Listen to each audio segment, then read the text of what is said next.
Hello, I'm Bernard Hickey from interest.co.nz and welcome to an economic weather report brought to you in association with ASB. Today I want to have a look at two charts on the labour market, and in particular what's happening with the labour costs for businesses and also the difference in wage growth between the public sector and the private sector. Firstly, the overall labour cost index. This tells you how expensive it is for businesses and governments and various employers around the country to employ people and how fast those labour costs are growing. So it includes all sorts of things: wages, salaries, overtime, all sorts of labour costs, insurance, various bits and pieces. This shows that for basically the last 6 or 7 years, those labour costs have been rising from around about 2% growth per year to around about 4% right at the beginning of 2008.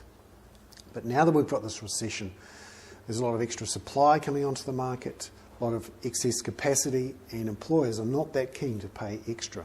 So we've seen a real slowdown in labour cost growth from almost 4% to under 3% in June. One to watch for employers. Secondly, and this is a scary thing really when you think about the structure of our economy, labour costs from the public sector, so bureaucrats, people in the health sector, education, police, all those sorts of things, looking at how their wages are growing compared to growth in the private sector.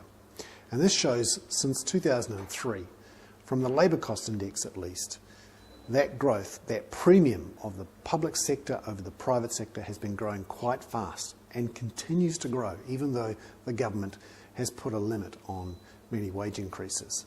Mainly because the limit on wage increases in the public sector is not quite as tough as that in the private sector. So the growth and the gap is growing. I'm Bernard Hickey. That was a special economic weather report brought to you in association with ASB.